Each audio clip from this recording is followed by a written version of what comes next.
You're watching The Breakfast Club. Morning, everybody. It's DJ MV Angela Yee, Charlamagne the Guy. We are The Breakfast Club. We got a special guest in the building, Marlon Wayans. Yeah, what's happening? Let me tell you, I know Marlon getting a lot more money. Why's that? He got his own cameraman. He got his own camera crew now. Hey, Marlon always had money. Last person came in here and did that was Mariah Carey. She had her own lighting director. Some money now, No, he's been making money, but no, he's making money. She had a tattoo artist in case she met a nice young man. She put a tattoo on their back. I had to, hey man, I had to get somebody in here because it's hard to do everything selfie style. Got you. And I'm this guy, you tripped me out. So thug ass over here, he doing his, he was typing and he had his hands in tight position, like ASDF, semicolon, hit the semicolon with the pinky. He had his wrist up. I saw that. No, it messed me up. I was like, are you serious? I remember one thing from grade school. It was to learn how to type. Well, Marlon Wayans, if you don't know, he got my 14-year-old daughter grounded. Oh, what? She told me she went to a friend's house and she seen Haunted House 2 by Marlon Wayans. And I said, let me watch this to see what they were watching. And he has one scene in this movie where he is fondling and having sex with a doll. Oh, we were talking about that. It's disrespectful because, he's letting the dog eat his booty. He's eating the dog's booty. What's wrong? You rather your daughter watch porn? Here's the good part. He takes the condom off on the dog. I said, baby, you're grounded. Why? Here's the good part. You don't have to have the sex ed conversation with her. Right. You'd be like, yo, just watch this movie. By Marlon Wayans. No, Emmy caught his daughter with need. her stuffed animals. No. Would you rather your daughter with a dude or a doll? Neither. How about that? A doll all day. Here's the thing. I let my kids watch it. My son was 11 at the time. My daughter was 13. They came to the premiere. The doll scene came on. They went just like this. And I said, hey, open your eyes. Look at it. See that? That's how you was made. See that move right there? Yeah, that's how you was made. Like when that position right there, that's what makes girls. And I'm just a different kind of father. What position makes girls? I don't know. I was just making it up. Okay, I didn't know if that was Doggy true. style. But actually, interestingly enough, 50 Shades You know of Black. how you do, girls and boys? It's all about your ovulation. So when you're ovulating, the closer you do it to when you're ovulating, the more your X sperm swims faster because that the really secretions. True? Yeah, I know all about. I was told you get I know boys all about the vagina. You get boys if you keep your socks on. If you take your socks Man, off, you get you and your hood myths. What the hell? I was told you get girls if the guy and the girl I heard you jerk off with your left hand. You jerk all the girls out. You jerk off with your right hand. All the boys. There's all kinds of theories, but they said if a woman's on top, that makes boys or something like that. I don't know. No, it's all about when you're ovulating because the God made it so when your secretions come. I read a book called How to Choose the Sexier Baby. So, because I wanted a boy first, it didn't work. I had a girl. So this is not true. Then. But now I got a boy and a girl. So it works. I just was impatient. I was just like, let's just start making babies. So what happens is the vagina makes this juice that makes the boy swim faster because the X sperm I think is a bit smaller. Yeah, no, it's the woman juice. It's the secretions while she's ovulating. I call it the juice. The wetness. You got the juice now. That's what keeps it wet, right? Get Mitchell. You got the juice now, man. Marlon, you got to make up your mind. You going to take the coat off? It's hot. Y'all got a slave hot in this. You got like 5 layers, though. I just want to pick cotton up in this damn place. Now, 6 years ago, Marlon, you called me 50 Shades of Black on Twitter, and now you turned it into a movie. So you want some credit? I could at least got a cameo. But is it still 50 Shades of Black or is it 50 Shades of Light Skin now? Probably gray. No, I ain't light skinned. He cherry wood. Cherry wood. The color of a casket now.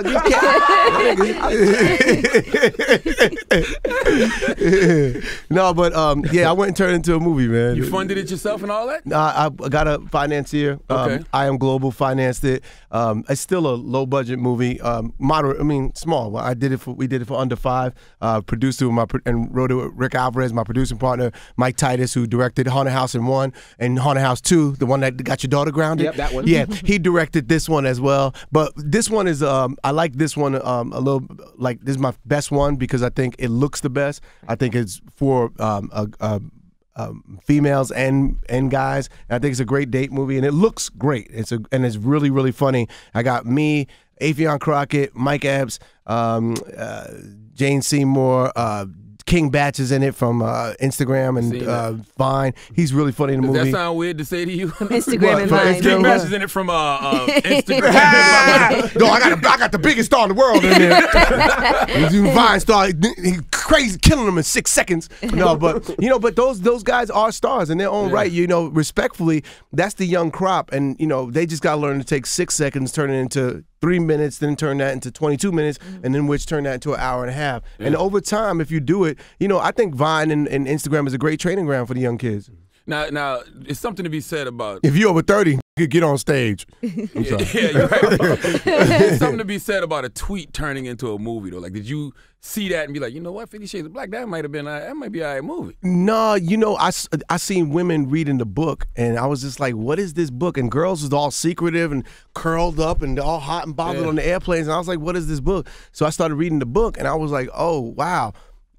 Housewives, y'all ain't getting laid right at home. So I was like, you know what, this will make a great parody book. So at first I was gonna do a parody book, the first one, and then I saw the movie and I was like, me and Rick was like, yo, this is definitely a movie. And a movie when you're inspired, when you sit down and you just start looking at the movie, and in the theater while you're watching the movie, you have like 10 pages of jokes.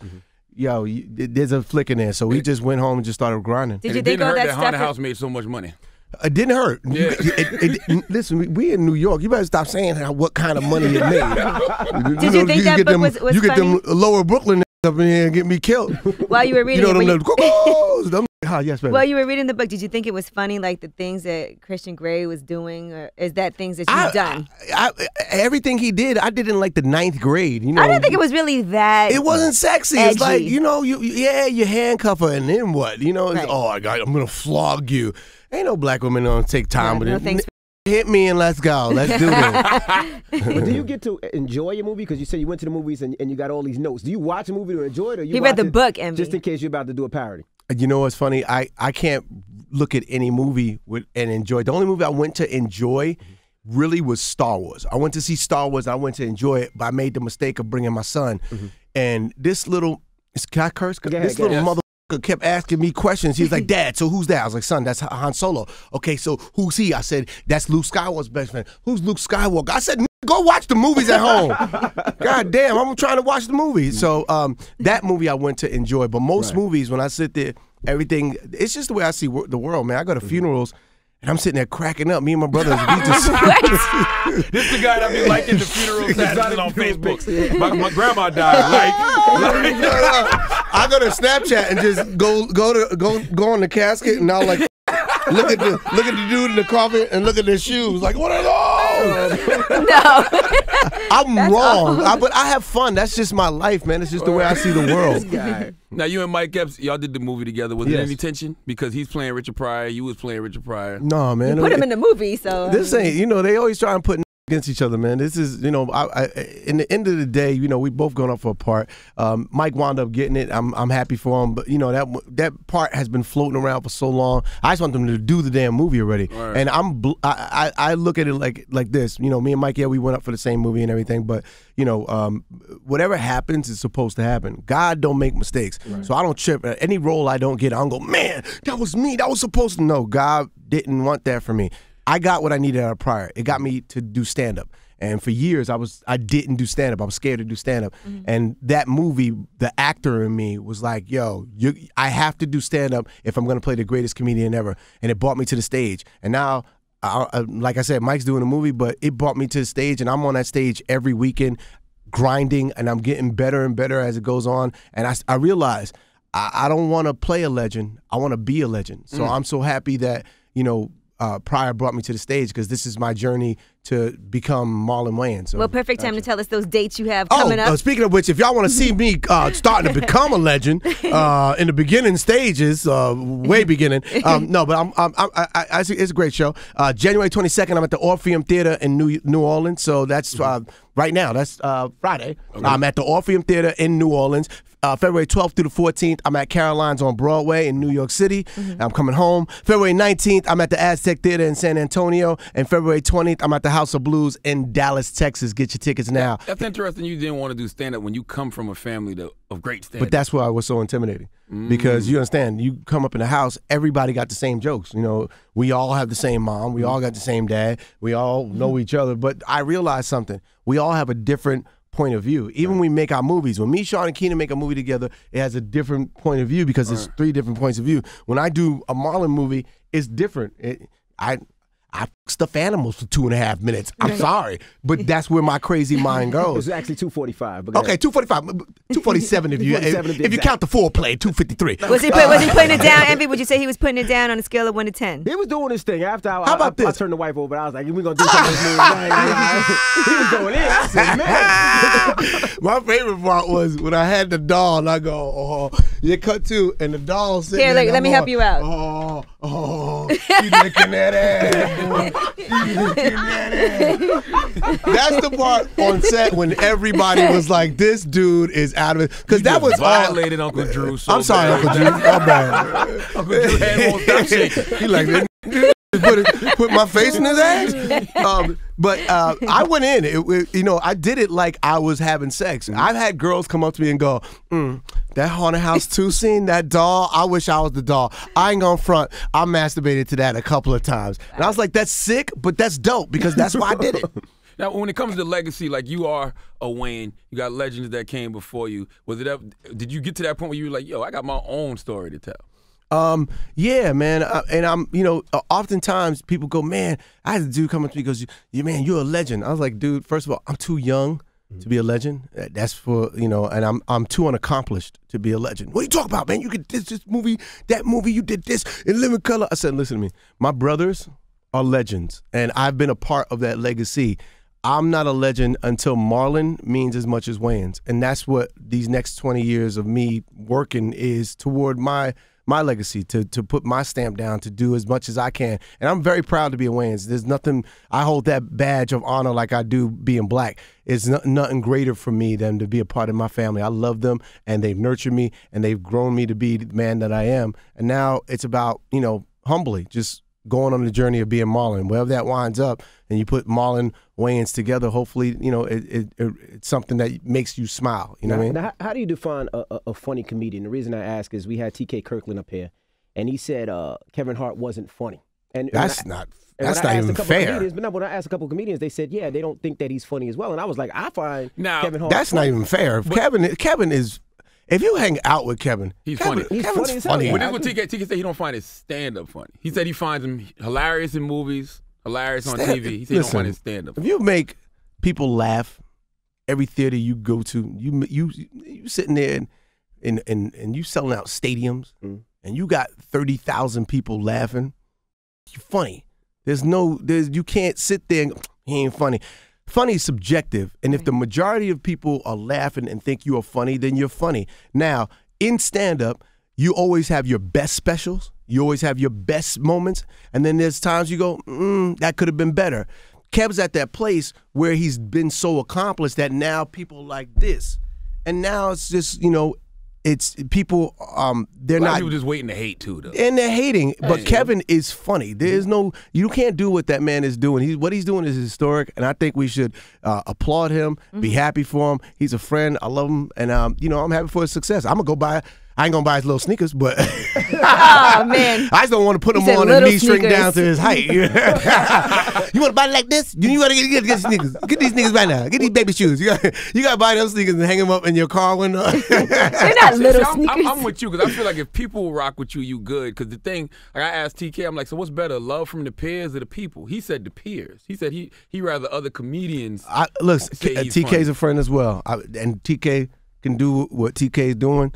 And all respects to the dude. But has he ever stolen from you? Huh? Has he ever stolen from you? No, I hide my watches when TK come around. What watch? But and we all know each other. But for me, I don't play to the comics. There's certain comedy clubs I don't go to a lot because the room is dark and it make you dark, and you playing to the comics and they're laughing at the darkest stuff.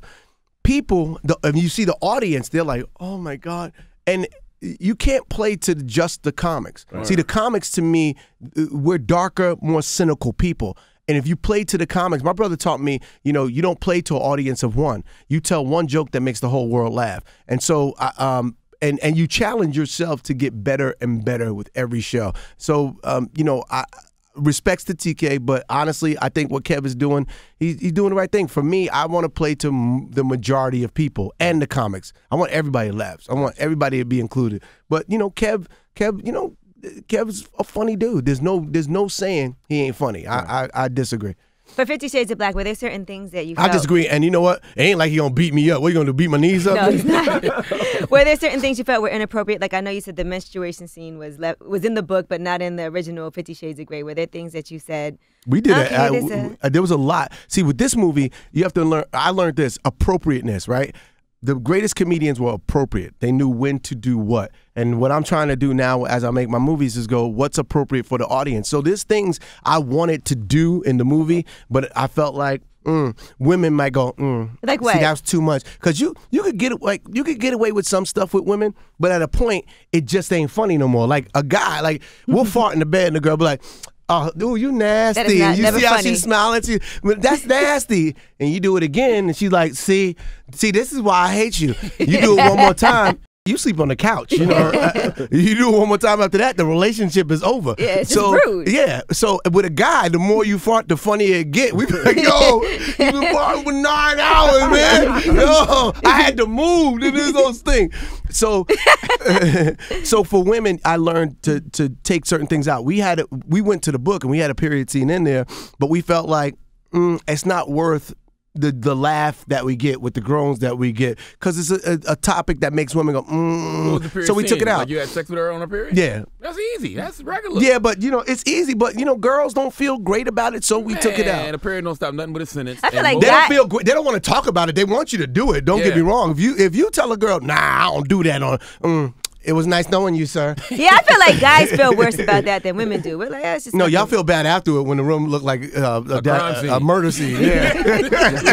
Then you be like, I'm so sorry. I didn't mean to mess your sheets up. Do you want me to take care of this? No, I got it. You good. You good. But the thing about going too far, you never know you went too far until you go too far most times. Right. And that's what we did. Yeah. And we did that. We tested it, and we found that scene, it was one of those scenes that was some people's favorite scene and was some people's least favorite scene. So we took the scene and was like, it's not worth it for the joy of the movie to take it. We got a lot of jokes, so we just took it out. And so, and for me, that's maturity, is listening and going, you know, I want to make a movie that makes everybody laugh, that makes everybody feel comfortable. And although it's rated Impossible, R, though. You can't please everybody. but the majority, as long, you know, look, sometimes I do my show, and I got a raw show, and sometimes people just go, oh, this isn't the young black guy I was looking to see. And so two guys will walk out, and I'll be like, I'm sorry, sir, but these other 4,000 people, they're cracking up, or these other 500 people, the majority laugh. Sensitive people, we live in a sensitive time. So, but for me as a filmmaker, I gotta go rated R. Who's the audience? This is dates,